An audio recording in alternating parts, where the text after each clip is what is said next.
episode 236. Today, we are going to be talking about Gary Keller. He sells out.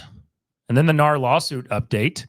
And look, rates are going down and refinances are going up. So we got a lot to cover today. We're going to get started right now. Never made no money, so we sold out.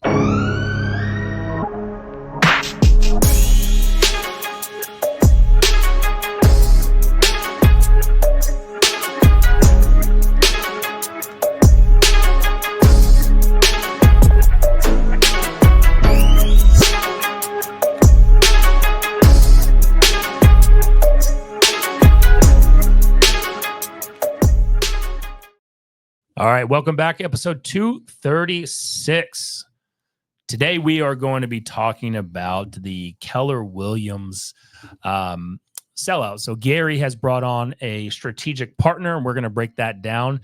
And then, of course, we got to talk about NAR lawsuit update stuff. Like, this wouldn't be a show without talking about the NAR We lawsuit. talked about that in a few months. Exactly. And it's only because we haven't been consistent on these shows. That's true too. And then, look, the good news is rates are going down and refinances are going up. So what does that mean for the marketplace? So, we don't have any sponsors for the show anymore. We got rid of all of them. No, they did. I don't know. Tour Studios. Tour Studios. Oh, yeah, exactly. that's right. Tourstudios.com. Just go to tourstudios.com. They officially have a website. It's only taken 2 years. Tour Studios, if you want to look good just like this with the blue background, you can change the colors up. You want to sound great, then just go talk with Jesse over at Tour Studios. I had a memory pop up today of this studio when we first started it, and it's funny, and I think that was maybe why you guys don't know, but we have this big screen in here, and it didn't used to be here. And when I saw the picture today, it was like, it was some stupid caption I put on it, like "Bros just broing," or Jesse put on it, or something like that. But the screen wasn't there, and I was like, man, this room looked dope. I think we had different pictures up there. The big lion was still back there. You know what you could do, Jesse, is just hang a monitor on the wall, like behind. If you put it somewhere so that we could see it, and that way it keeps this open. We need to spruce this place up. Yeah, Could do that. improve this, man. Tourstudios.com. They'll make you look good. But look, we had to make sure that we weren't going to miss another Wednesday of doing this. Yeah. By the way, go leave us a 5-star review. Just go on Spotify and/or Apple. Drop a 5-star review in there. That way, look, it will incentivize us and feed our egos to do this more consistently like we used to. But Gary Keller and Keller Williams brings on a strategic partnership with Stone Point Capital. And, this was obviously the hot topic. Was it yesterday that this came out? Monday. Yeah. And obviously I'm sure there's been a lot of rumors going on. There's probably, a lot of agents using this, in a negative way or in a way to try to recruit Keller Williams agents or put fear out there. And for us, it's to me, when kind of looking this down, the only question that I had, or kind of the statement I had, is at one point, Gary said he would never bring on, private money. Yeah. And after I kind of sat with a little bit and kind of did some needling online and in the comment section and stuff, I actually kind of got really excited about this particular thing for the real estate industry, right? You're talking about the largest brokerage by some metric, right? In the United States. And the reality is, like, it kind of confirms that we're in the, I'll just talk about myself from the EXP perspective, right? There's always that fear that you maybe didn't make the right decision. Is the cloud-based, no office space type deal, is that the way to be? And I feel like this kind of justifies that idea that this is where real estate's going. Because I don't think Gary Keller is somebody who's an agent-first guy, who's always, like you said, would not sell to private, would make it an investment with an outside company like that, or allow them to invest into his company, put in a new president, CEO, if he was planning on keeping all this stuff the same. And so it feels like now Keller Williams, this large brokerage, is going to start moving towards more of this, whatever the next generation of real estate model is. Sure. So I guess the way that these companies, so Stone Point Capital, has taken a majority interest, and I'm not sure if we read into that, does majority mean that they now have majority control, or is it close enough, like a very close to a 50-50 type partnership? I've heard some things like where it's high 40%. I've heard other people say that they've taken on 60%. No one really knows. But with this deal, that obviously there's a new CEO, Christopher Czarnecki. I think is that how you say it? But you're going to do it closer than I am. Yeah, Czarnecki, Czarnecki, and this strategic growth partner. This company. While they don't, it doesn't. I don't believe that they have true residential real estate brokerage experience. They're a data mining and data owning company. I think if I remember correctly, they have. They own CoreLogic. They own CoreLogic, and then some of their other companies own, like, we had the Lion Desk CEO on, man, probably 4 years ago, and one of the companies they own, Lone Wolf, owns that. So like that's, I mean, isn't this been Gary Keller's dream since he was forcing command down everybody's throat, was to be a tech company? And like, if you couldn't achieve it, not for a lack of trying or lack of spending, it's super hard to do. Doesn't it make sense just to partner with one? Because I feel like this is kind of what Ben has done really good with Place. Like, he's just partnered with all of the systems that we need and just buys them and brings them in house, right? Like, yeah, this kind of seems like some version of just partnering with the right person for the things you can't figure out. Yeah, well, I think that number one, it's and even then, so even Lone Wolf announces strategic. This was in October of 2020. Lone Wolf announces strategic investments from Stone Point. So Stone Point, took an acquisition to Lion Desk and the Lone Wolf IDX. So Gary has always talked about the new oil is data. And thus the reason why Command was created is to capture all that data. Yep. And obviously it's a lot harder to launch your own software and technology platforms. It moves really fast. It breaks a lot. It's a lot easier to get a lot of complaints. Yeah. If you want to do that versus bringing in kind of a bolt-on technology. So what better way of, making a strategic partnership than bringing someone in that already has that experience and expertise? My only question is, and what does this do? You're bringing in someone who has not been part of the culture, that hasn't been there from day one, or deeply ingrained. And what Keller Williams has done really well is really built that kind of bleed red. Yep. You'll do anything for the KW brand, and they've done an amazing job at that. Their training has been amazing, and so. Do you start to see a little bit of a culture shift that you're bringing an outside guy in and not, keeping it from within? Is this a Mavericks and Nico situation? That's exactly what I was thinking. Dude, because like it could go either way. If you have somebody, culture is a super fragile thing, and you don't come in and deliver. I saw a lot of people getting excited about IPO opportunity now, and like, what kind of, is there going to be stocks to buy, and like, people getting excited about some of the things they used to kind of S on when it came to that. But if you don't execute on some of those things, if you don't make it better, if everybody feels like you came in and you bought out dad, and then you're running it like somebody else now, how well does that play? Now, I do think Keller Williams is kind of a too big to fail situation. Like, you would have to catastrophically come in here and just trip and fall down to crater something that big. But I think there's a real opportunity for there to be some dissent. Is that what it would be among the ranks? Just people not really loving the new way it's done. I also don't think Gary's like going anywhere either. I don't think that's the play at all. So maybe you don't even notice much if you're not in that upper crust of Keller Williams anyways. Well, and look, private equity firms, what's the whole reason that they invest in companies? They have an exit strategy in mind.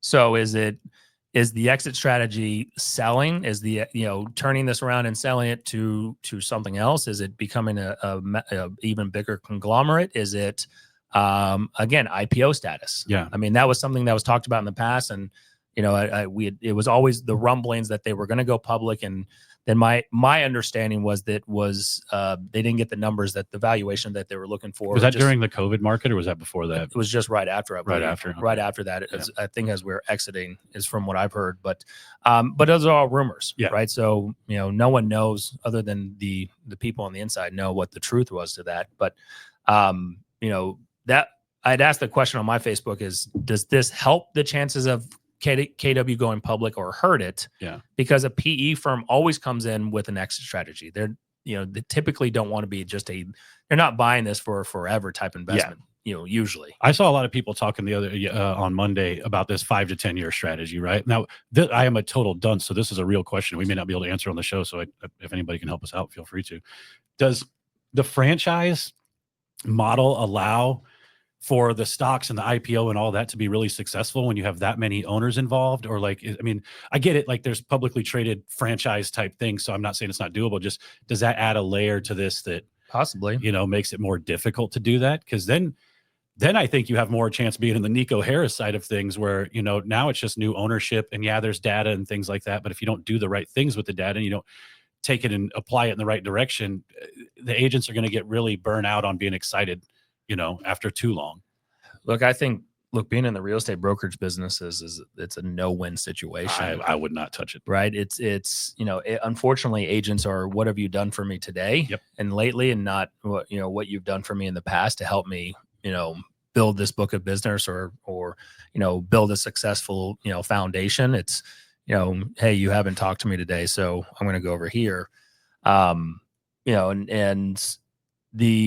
I think the evolution of the real estate industry that's moved from, Keller Williams was a disruptor with adding the profit share and possibly the capping model. If they weren't, they definitely perfected that, and really promoted that at the high level of not always paying a split. And then you move into kind of the next era, which is the revenue share models. And now all of a sudden, every Tom, Dick, and Harry is starting a revenue share, real estate brokerage that's going to be the next game changer. Yeah. And I think that's a little bit of the downfall of our industry right now is everyone wants to start this disruptor and or try to go public, and they think that the opportunity model is the FOMO of selling, the FOMO, the fear of missing out type deal is get in early, the ground floor. And now it's gone to almost this kind of sleazy network marketing kind of feel to it. Absolutely. And it's funny because I don't know too many agents anymore who hop around like that, but here's what dude, around the Gary Keller stuff though, I saw a lot of people, kind of gloating that like Gary sold out or whatever. People should at least take notice. Like he's not a nobody in the industry. He's not somebody who's just like out there making business. He's a billionaire who has been doing this for a long time. The fact that he felt that it was necessary to bring in private money or the data aspect of it from CoreLogic, which I could see that would be, he's reading some tea leaves as well that all of us in the industry need to take note on. And I think there's going to be some pretty massive changes, right? Like I think the commission stuff will eventually show up if the market ever shifts back, and that's not happening anytime soon. But the way that you attract agents now and what they find valuable is completely different than even before COVID 5 years ago, right? I train agents on a daily basis, and the stuff that they're trying and looking for, and the challenges they have are still the same. But the way that we handle that with AI and how we can now leverage certain things, marketing stuff or ad copy, to where it's really kind of a powerful and mindless tool, changes what agents find valuable. Well, different now. You mentioned what Ben Kenny has done really well at Place, which is if they feel it's valuable to their agent partners, then it's valuable enough to figure out how to not just go and start that company, but they go and buy the company. And then what do? They offer it to their Place partners for either free or very little cost to them, or maybe there's a little bit of profit built in. Yep. That's it. Right. And so that it makes it very advantageous to want to be a Place partner and to grow your business and to bring, Place agents in. And if done correctly, I mean, again, Stone Point Capital has all these strategic partners with other data companies and other lead generation and marketing companies. If you are now able to offer that at a significant discount, or hey, you come be a partner with Keller Williams and you use this, you're getting proprietary technology, you're getting, firsthand data that no one else has access to first. And again, it most likely the value win would be at a reduced rate versus, hey, if you're over at EXP, you're over at Real, you're at, Remax, they don't have access to this, or it's at the normal cost. Well, and look, and brokerages are only a little more solvent than real estate agents themselves. And if 70% of real estate agents aren't closing deals, these OPs and brokerages, they're not making any money either. We can't sit here and talk about sales being kind of at a low point for a long time, and the amount of agents that didn't do deals, and realize the brokerages are going to feel the effects of that 90 days out from probably when the agents feel it, right? They're a little bit better at handling their money. But if the majority of your people just aren't doing any business, I can only imagine you can weather that storm for so long. Well, and I think the long-term question is at a certain point, you have to be prepared, unless Gary's figured out how to live forever. He is potentially positioning, and he probably is. Look, I mean, Warren Buffett's the rare one that's about to be 100 and still, gives out his Buffett report and still hosts everything, and still seems like he's got his finger on the pulse. But I mean, you've got to be prepared to have a company continue to move forward and grow without you involved. Yeah. And, does this put it in the right position to say the post Gary era, Keller Williams is still going to be, one of the premier brokerages to come hang your license, to come build your business, and it's going to be financially lucrative for you. There's going to be other opportunities to come, build your wealth. I've told a good friend of mine that, if I were to ever, position myself back in a Keller Williams world, and had the opportunity even, own franchises or the brokerages, the number one thing I talk about is brick and mortar may seem like it's dead, but the hybrid model, if they can get the hybrid model down, there's pros and cons to being 100% virtual, and there's pros and cons to being, 100% brick and mortar. Then that means that the middle is where you should be playing, to figure out how do you meet people where they still want community. If they can find that out, and if they can kind of, perfect that, they're going to win at the high level at that. It's so interesting, because like I'll use my restaurant career as a way to describe that. Like when I worked at Applebee's, nobody gave a shit about what the place looked like when we left, and nobody was like taking Applebee's culture home with them. When I worked at Houston's and Hillstone, you could get people to buy into that for a couple of reasons. One, the product and the clientele coming in were completely different. When you have a job where you can make $200 on a Tuesday afternoon, you're obviously going to get people who want to stay there. It's a good job. There's longevity in that, whatever, as opposed to maybe like a turn and burn of like just like a regular dining restaurant. But the only way that worked was because there were so many people bought into that culture, that knew that it was going to be a great place to go, that they counted on each other, right? And all of that stuff. That's why the hybrid model is really hard to do, because when you remove people from the space with each other, that camaraderie goes away. And that's why the brick and mortar of Keller Williams, like talk about bleed red stuff, Red Day, all those things, like it is legit. Like I thought there was something going on in this office today, because I didn't see very many people here. I'm like, there's got to be some sort of event going on, because otherwise there would be more people here, right? But they all go to everything. That's super hard. That is a really difficult thing to do in a cloud-based environment. And I don't even know if a hybrid model would be possible, because it seems like LPT is trying to be like some kind of hybrid model of that, right? Yeah, it's a hybrid in a sense that LPT is 100% virtual. It's a virtual model, but what they're doing is they're partnering with they're strategically partnering with the right agents and boots on the ground, and helping them offset their location cost, by saying, hey, you've got a location. Obviously, there's expenses, and my understanding is they'll come in and help cover either all of it or a majority portion of it. And when you agree to that, it then opens it up to all the other local LPT agents that come in and use it as their hub. That seems like the only way to start that off. Sure. Right. That seems like the only way to get something like that off the ground, is doing something like that, where you're incentivizing because we have this, right? We work at a virtual brokerage and a nationwide team, but we have a brick and mortar space for agents to come to, which I think is hugely beneficial. Even when I'm talking to some EXP agents, they're like, so can I come here? And I'm like, well, okay, talk about how that would work or whatever, right? But like, you're right. It's a hard model to figure out, and if somebody can pull that off, I think they'll be able to pull some agents. Yeah, like I said, I mean, if they can perfect that hybrid model, and meet people where they want to be met, which is, again, they want community. Great, come in and have that. So there are people. I mean, you're seeing this in the government now. It's kind of a hot topic, but being, whether it's forced or they're coming back into the office, Yep. and you're starting to see a little bit more of that. And at the same time, you want to be able to have 24/7 on-demand training, or to be able to remotely log in and be able to hear the training and see the training, Yes. whether you're not able to make it across town, or your kids have something, or you've got an obligation that you can't come in person to. I think you can overcome that. And I could see why this would be very difficult from even office to office. But if you have somebody who's truly passionate about being the go-to for those agents, because what agents are really saying by they want a brick and mortar is they want somebody to go to who can answer whatever pointed question they have pretty immediately. Right. Like when people really complain about like EXP, for instance, well, I couldn't get a hold of the broker, right? Or something like, which isn't true. I've never had an issue getting a hold of a broker, but that's the complaint. And if that's their belief, then that's true, whatever. Right. My point being is like, I feel like if there's somebody for people to go to, they feel much better. When I was in this office, for instance, I could reach out to Janice Moore and know that I was going to hear back from her in a very reasonable amount of time. That was really one of the major advantages of having the brick and mortar office. I didn't go to trainings. I didn't do any of the other stuff. I just really liked having a person whose office I could walk to.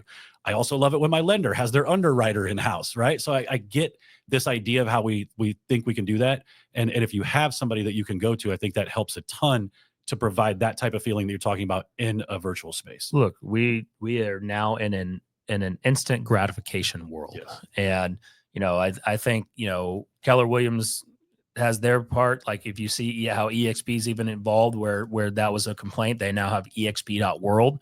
You don't have to download any software. You just go and log on remotely from your phone and be able to access your brokerage and kind of network and collaboration, anywhere at any time. So, it'll be interesting to see how it plays out. And the other kind of long-term question I have, or maybe even the short term, is, with sales struggling a little bit, now the 10-year treasury has fallen drastically. So that's the reason why we even talked about, rates are going down, refinances are going up, is that, if sales don't continue to drastically increase, last year in 2024, it was the lowest amount of closings, transactional closings that we'd seen since 1995. So if we don't see that increase in soon, do we start seeing more brokerage consolidation, start seeing more mergers? I think it goes back to what I said earlier. You would almost have to. There's no way. I know some brokerages are ran very well like a business, and especially in the Keller Williams franchise model, you see that.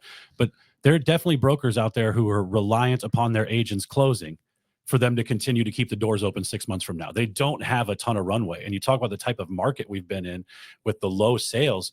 If you're at a mid-size to like lower mid-size type brokerage, I think those places are super vulnerable right now. I was going to say, and I was about to, I wanted to point at you and be like, hey, I want to put out a warning on this, because I saw this during the recession.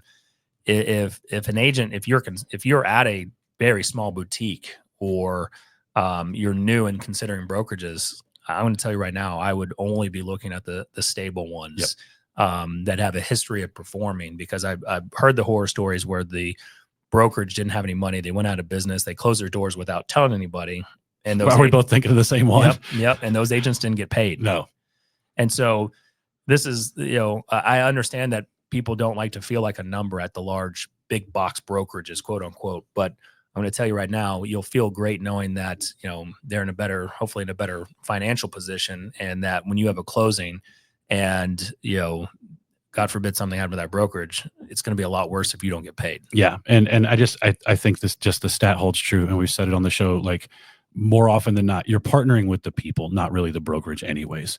Right. Like the people that you interact with on a daily basis that bring your business up, the brokerage matters. And at the end of the day, the majority of them are offering some variation of a similar box, right? Like there's going to be a split. There may or may not be a cap. There's going to be various forms of training. You're going to get various services for free, and at some places and other places not, right?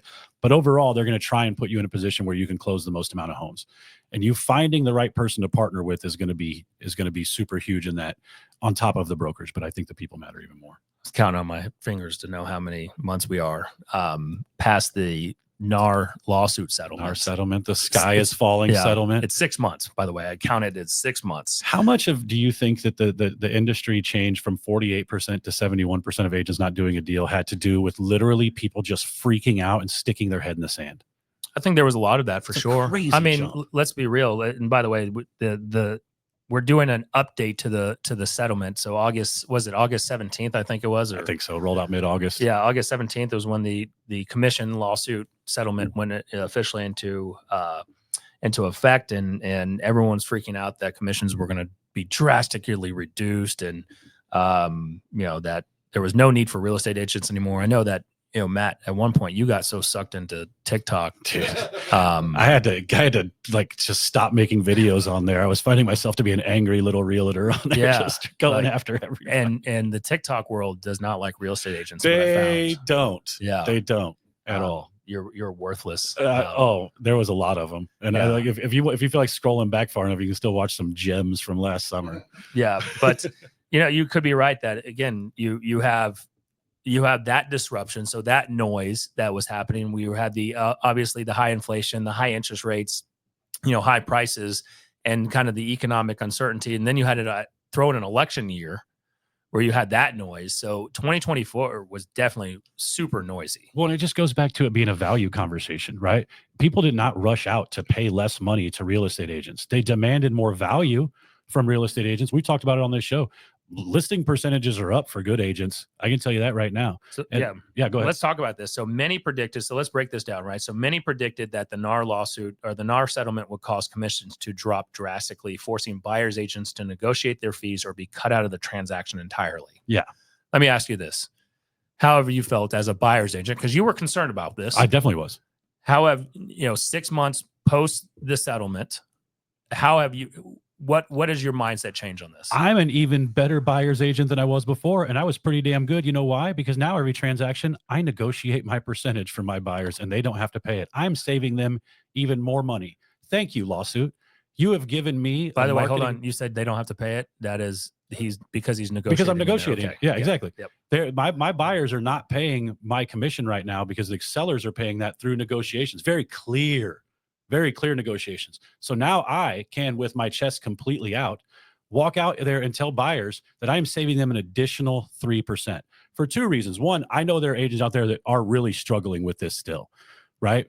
I don't know what deals they're getting, but I am seeing agents out there whose buyers are paying them some of their commissions, depending on what they negotiate that for, right? So I don't want to make it sound like it's a 0% situation, but this has not changed anything from my perspective one bit, nor any of the dozens of agents I talk to on a regular basis. So here's what I always like to, right? We always have our emotional, thoughts and then opinions on this. And then we look at, and then Nick talks. Yep. No. And then I look at the stats. Yeah. Right. So let's look at reality. Commissions haven't plummeted. So here's the data. Data, from Redfin shows that the typical commission paid to buyer's agents only dropped. So it did drop, by the way. They were somewhat right. It went from 2.62% to 2.55% towards the end of 2024. I mean, look, that's not even 0.1%. If that was to continue to drop for 6 months, 0.1% all the way down, which is what somebody who probably watches the clip I'll post of this will say, okay, then we'll revisit that. My point being was, I don't think the industry was ever really frustrated with commissions. I believe COVID made it so any idiot could sell a house, and I mean idiot real estate agents, and people got very disappointed with the level of service and what they were paying when buyers were walking up to their doors handing them bags of cash. And it made a lawsuit that between that and NAR, and then NAR's incompetence in the way that they handled that, made it unbelievably easy for that lawsuit to get pushed through. I don't think there was ever a real chance of it changing dramatically in 6 months. I was concerned about how it was going to be presented to the general public. And I will just tell you, I'm educating people on it more than they're coming up to me and asking me about it. Because it is a very free, like when we're having buyer representation conversations, this is one of the first questions I ask people is, are you aware of the changes that have been made through NAR and the Department of Justice regarding commissions? No? Okay, well, let's discuss it. All right, because how often do they say no? Almost every time, dude. Okay. So, what we were dealing with last year when all this stuff was happening is that, and we talked about this on our weekly sales meeting on yesterday here at the Good Home Team, is that we know more than the consumer. And we assume the consumer knows everything that we know. And, a lot of times what we start to go and go worst case scenario, like what you were saying, Matt, you're like, no one would pay me 3% if they didn't have to. Right. And it's like, well, they didn't have to before, but you're like, they kind of did. And it was kind of how we were able to build in because the listing agent, yada, yada, yada. And so, we were actually negotiating against ourselves because we were going off of the assumption that the consumer knew the same amount or more knowledge than we did. And that's not true. And in fact, as we were breaking this down, what ended up happening and why commissions really haven't dropped the way that everyone kind of predicted was first and foremost the market. I mean, high inventory, high interest rates, right? Like you need a good agent. And even though commissions didn't drop, here's what I think it did well. It shined a spotlight on the agents who were worth it. Right. And I think that's one of the reasons we saw some of the drops in numbers is the agents who couldn't provide value, whether of their own volition, they just kind of bowed out and put their heads in the sand, or they stepped up and showed value. That was one of the best things about the NAR lawsuit is I do think it very effectively pinpointed really good agents. And we needed it. Absolutely. Like coming out of the COVID market where a good majority of the agents that were selling houses or coming post that era were in the business less than 5 years. They only knew that type of market. So they weren't trained up on how to provide value. Like you said, anybody, you could fog a mirror and sell a house. Absolutely. And coming out, we still are running into, even in today's marketplace, where we're running in high inventory. We're running into, days on market increasing. We're running into, sellers still drastically wanting more for their home than what it's worth on the market today. And you're having to bridge that gap. And we're not as the agent that's in this marketplace right now, that's part of the 71%, and maybe even a few probably go into the 90% range that is not selling as many or as experienced in this type of marketplace. They don't know how to have the conversation to help kind of guide that seller into appropriately pricing their home from the start. Well, because it's really difficult to price houses right now. First off, it is it's always been an art, but it is very, very difficult right now. I was telling you, it seems like in a lot of neighborhoods, if there's 8 houses on the market, you better be value positioned as one of the top 2. Right? Like whatever that value position is, right? Whether it's price, size, all of that other stuff. I think that's kind of what's being exposed. The I'm cheaper value prop, it does not work in this market. No. Right? It worked really well during COVID. I think it worked even maybe before that. But in this market where it takes real skill, real dedication, the ability to have tough conversations with your clients, the ability to sit still a little bit too, right? I've noticed the listings that I've had success with that have been challenging from a days on market standpoint. One of the best assets that we've used is, especially coming out of this fall, winter, early year market, which isn't the most active anyways, has been patience. Yes. Like patience has been huge, and having a really strong conversation up front, especially when people want to press the envelope on pricing. I've got a listing appointment next Saturday. The lady I've been talking to for a few months, they're cashing out, putting everything in their fifth wheel, and they're leaving. Right. So like they're not buying another house after this. Jealous. I know. I'm very jealous too. But one of the things that we've talked about is she understands that there is a time investment in getting max price, and she wants to maximum price her house to make sure she doesn't leave a dollar on the table. Now, does that mean me pricing it up in the stratosphere, or does that mean me pricing it strategically? She and I will have that conversation, but we've also, part of that conversation will be how we're going to adjust if and when it's necessary. And being able to have that and be patient and help your client be patient is probably the best way to get them the most money. If we look at this from like a 60,000 foot overview, to me, I think that's the biggest concern I have in our industry right now is that agents aren't educating themselves on how to handle objections and communicate their value proposition, right? Yep. So they don't know how to do it effectively. Yep. And they're getting, you're going into a listing appointment and all they've known in the past is like, oh, you want this? Okay, great. We're going to price it here. And then they got them over asking price. Yep.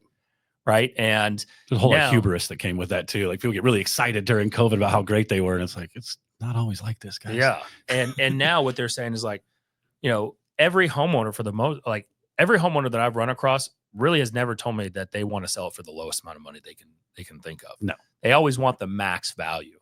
And the problem in our mind is max value means pushing the top of the comparable range. And max value, really realistically, you need to show sellers that max value comes down to, all right, what is the condition of the home? What is the location of it? Yep. What's going on in the marketplace? And it still may be 10, 20, 30,000 under what the top range was that sold in the last 180 days. Yeah. But it's the max for what you can get today. Well, and I don't know how agents do it without like a team around them, not like a team of people, but just like a team of other like-minded, intelligent agents. You know how many times I bounce ideas off other agents that I think are smart when it comes to pricing or marketing or, hey, what do you think we should do next here? Like, it's not that I probably couldn't figure it out myself or whatever. No, I'm positive I couldn't figure it myself. I would probably have those resources in a few different places, but I have been more effective in this market because of the people that I've talked to than anything else. And from a business building standpoint, there's huge opportunity right now, not just to add units, but to really build like a foundation of a really good business. If you're coming into real estate in the past 24 months, you don't know any better. And this is difficult, guys. This is challenging. So if you're wondering like what you could be doing right now, it's like really learning and diving deep and sticking with it. Cause I have a feeling in the next couple of years, it's not going to be this. We're going to hit some cycle that's a little bit easier. But if you forge yourself in this environment right now, you're going to be teeing yourself up for a pretty great career if you can stick with it. Well, the agents that did, I went through the '08 recession, and the agents that I see that cut their teeth in that market are still, for the most part, still running their business today. And now, if they're not, they probably got burnt out or they decided to retire. They made a lifestyle change, whatever it is. But everyone that I saw that I came up with in that recession, they're still in business today and they're selling a good amount of houses. They've got, they're making great income. Yep. And it had a lot to do with that.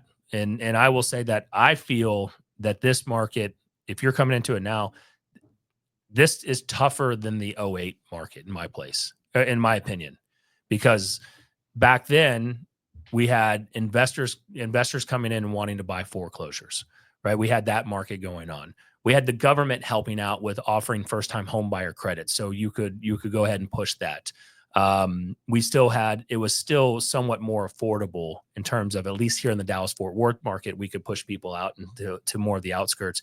It was more affordable. You could find $150,000, $120,000 properties. You could get them in for $175, and it still fit their financial ranges.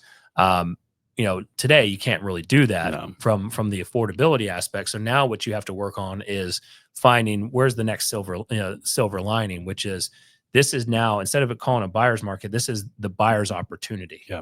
They got their butt kicked during COVID, and somehow they were all lining up to get punched in the gut. It's the same thing that happens when Costco is going to be out of gas. Everybody goes there. They don't even need gas. They're like, I'm just going to go get a little bit of gas, just because if I don't buy gas now, there's not going to be any gas left ever. Yes. It's the same human condition. Yeah. And now all of a sudden, to me, this is for buyers, this is a better opportunity for them than the COVID market, right? Prices aren't going to go up double digits percentage wise, the way back in the COVID era. You don't want it to either. But you also aren't having to come out $50,000 to $100,000 over the asking price or on top of your cash down payment. You and I both absolutely know people who bought, and I will say this, late 22, right? By late 22, everybody who bought in that market and still paid a premium is really regretting their decisions right now. But there's still people who bought in 20 and 21 who are in a great equity position and in a great interest rate position, but can't do anything with any of that, even if they wanted to, because they're not going to give up their 3.2, and they're not going to give up their $200,000 of equity to move into a house that has seen all of that appreciation already and is now kind of sitting in a market that has high inventory. So that's a good position to be in if you're not planning on moving. But there's also like a little bit of a handcuff to that, because this current interest rate's kind of shitty, that those people might normally make a move, but they're like, you know what? I'm going to sit right now, which then further knocks down the pool of people and opportunities for agents to work with. Well, you look at it, you look at that market created a different type of seller and mover, right? That was well, we've made it. We have a ton of equity, borrowing money's cheap. Let's go ahead and just do it. Yep. But that wasn't really a sliver of the market that we saw before that. No, that's right? but I mean, like, that's what I'm saying is it was such a big deal, and now those people have also been removed from the market because that move they made, that was the only time that was going to happen. And so now it's, what we felt at the end of 2017, where it kind of felt like things were a little bit slower.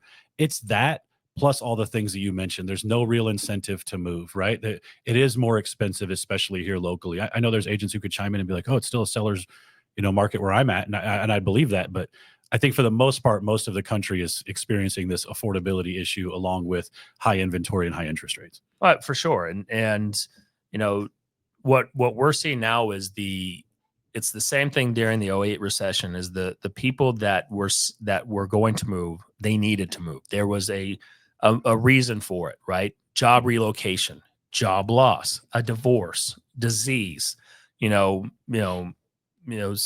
Sometimes it was commute time. I recall back it was 2011. I helped a client who was driving to Fort Worth from Little Elm every day, over an hour, and I think it was a little bit longer than that. And he's like, "I'm in my car 3 hours a day round trip." Brutal. And he ended up paying over $40,000 to get out of his house. And he said, "While this hurts, it temporarily hurts. It's gaining back 3 hours a day for me." Yep. To spend time with my family, because it was actually causing a lot of disruption in his marriage. Yeah. And so I'm helping a client right now. Worst case scenario, they write a $32,000 check, or best case scenario, they write a $32,000 check. Worst case, 70 to 80,000. But they relocated. The house is vacant. If they rent it out, it's an $800 to $1,000 a month out of their own pocket. And so we're seeing that the people that are now moving need to make a move. That is exactly what it is.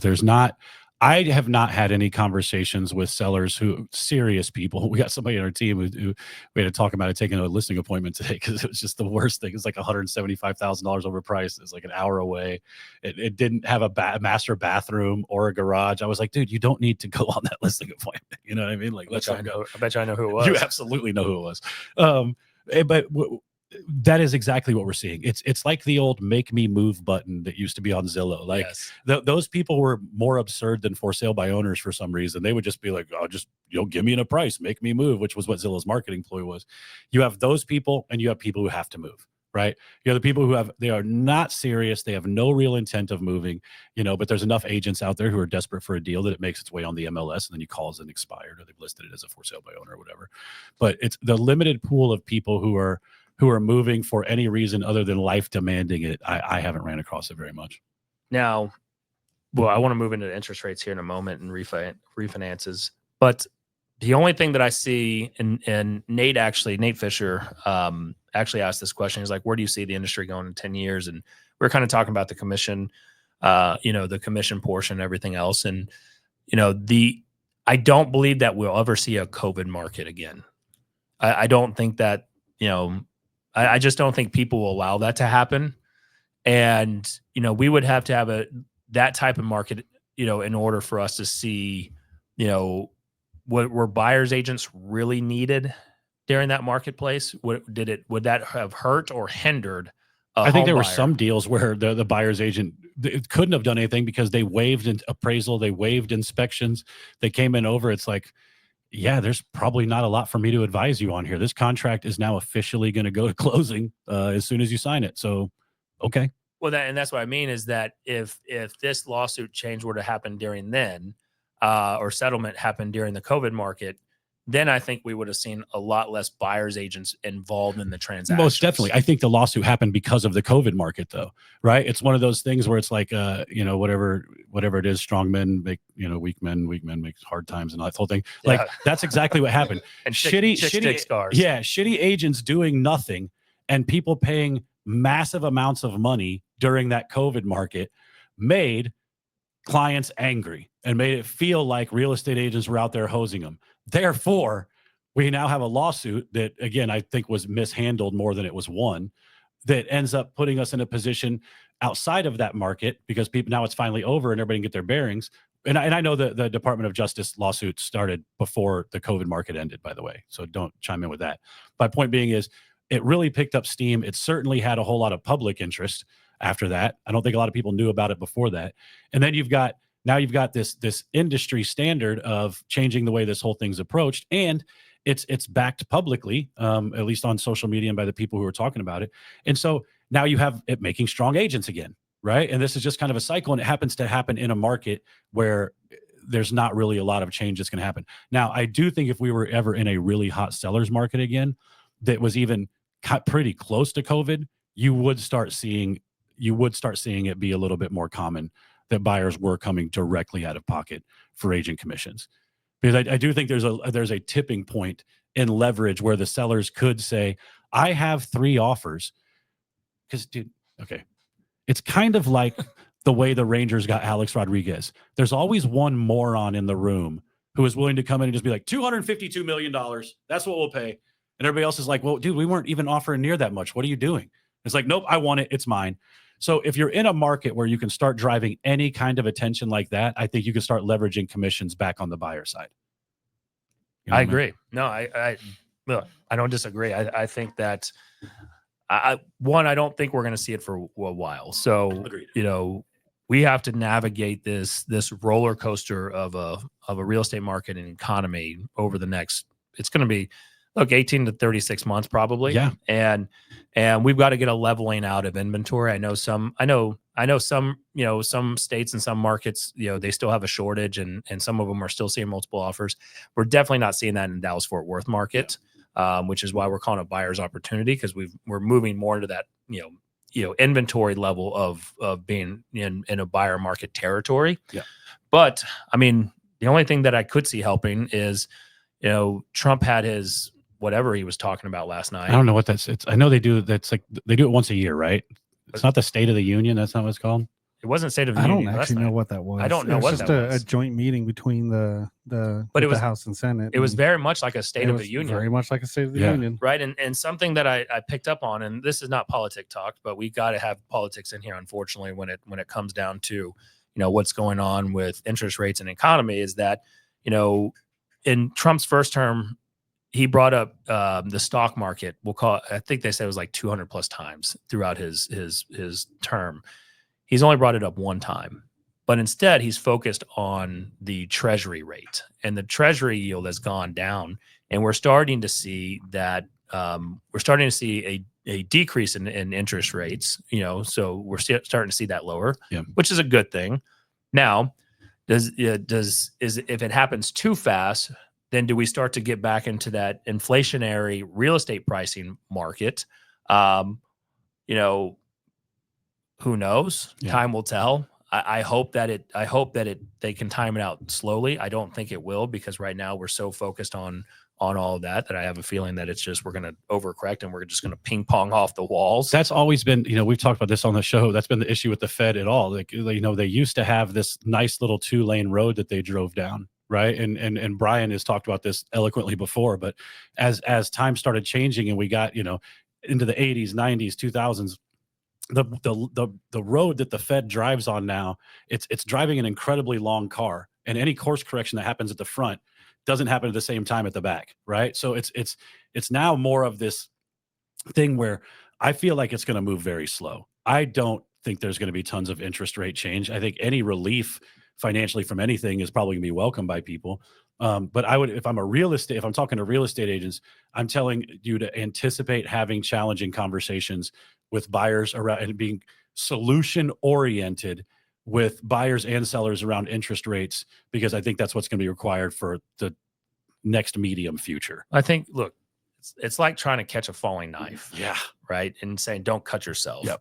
And at this moment, buyers are still hesitant. Would lowering rates really help buyers get off the fence? I don't think so.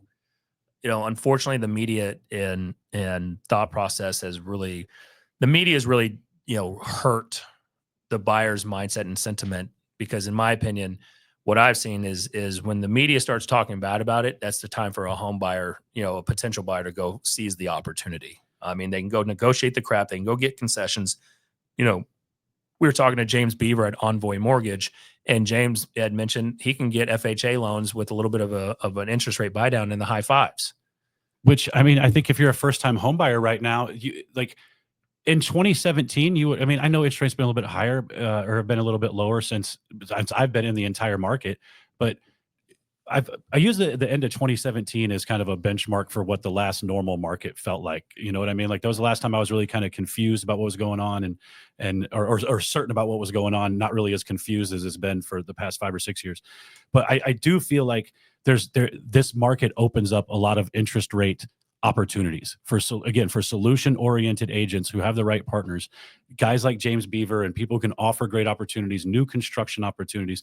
The agents who are able to figure that stuff out and guide buyers to the right space in that are going to end up with happy buyers. They're going to build the framework of a solid business. And as a real estate professional, is it our job to help even our past clients? We say we want to be their real estate professional for life, right?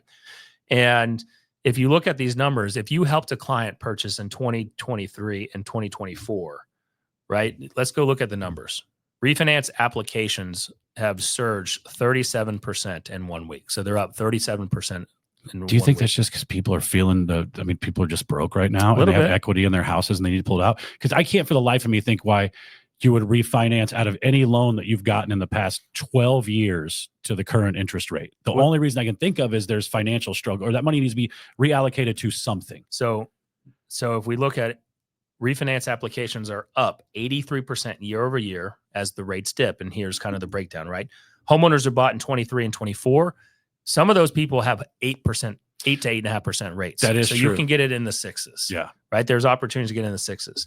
There's people tapping, there's unfortunately some people are needing it for financial reasons. So they're tapping, any type of cash out, refinances. We saw that with the 401k loans late last year or whatever, when we checked that stat, because they have to report that. And it was something like 40-something% of the people were taking out to cover living expenses. Yeah. And then you've got, remember, date the rate, marry the house. So obviously, the 2-1 buy down programs. The 2-1 buy down programs. So 2-1 buy downs are, are expiring, and now they're going up maybe to a little bit of a higher rate. And now they're locking them into a, adjusting it downwards. That short window of time when we were really focused on those as a solution, they were so confusing to me. I don't think I ever told anybody about them. Yeah. And so my thing is, one, as a real estate agent, as a real estate professional, again, you helped a client purchase the last 2 years, it'd be advantageous for you to reach back out and use it as a touching point to maybe ask them, do they need to have a consideration to refinance it into a lower, more permanent rate? Do they want to just wait and see what happens? But it gives you another touching point to have a conversation about. It does. And I think even on the buy side, look at it as an opportunity. The rates being a little bit higher are certainly weeding out the tire kickers, right? The buyers that I'm out there with are dead freaking serious. They're pre-qualified. They're ready to go. Not that I would ever show me pre-qualified, but they're legitimately, they're real buyers. It's not people who just want to go look at houses. Yeah. And kind of something that we wrote in there, if rates drop below 6% by mid 2025, I don't think they will, but I mean, look, Trump's putting pressure on it. I mean, he's using this as his benchmark for his first year in office. And if inventory grows, we could see a more balanced housing market. We could also see multiple offer situations happening in certain marketplaces. I think there will be some. I don't know if I'll feel it's in DFW too much. I got to go show some houses. Let's do it. All right, guys. If you felt hopefully this was good. It's always good to get back in the seat over here. I know. And leave us a 5-star review. Go to Spotify, go to Apple iTunes. And by the way, we should have done this at the beginning. This is my fault. Go over to the only real estate group worth being a part of. You can see people saying that there's anonymous people posting in there for clickbait purposes, which one of them was. Ricky Kane, I'll give you credit. That was kind of clickbaitish. The other one wasn't. The first one wasn't, but it was about the Gary Keller, sellout. Yeah. Nick. Yeah, that wasn't me. I'm not the Anon post. But join us. We're back in this consistently. Jesse here is helping us out at Tor Studios. Just go to torstudios.com if you want to have a podcast and look just like us and sound like us. tourstudios.com. And then we will see you hopefully next week. I'll be here next week. I'll be here. All right, I'll boys. be here. And then we'll see you next week. Later. Thanks for watching the show today. Make sure if you're watching this on Facebook, you head over to our group, the only real estate group worth being a part of, so you can watch the extended conversation. If you're watching this on YouTube, make sure to like, subscribe, and hit that notification bell. And if you listen on the Apple Podcast, leave us a review. We'd really like it. So just do it. Do it. Do that over there. Go to this one. And then go to that one. Thanks.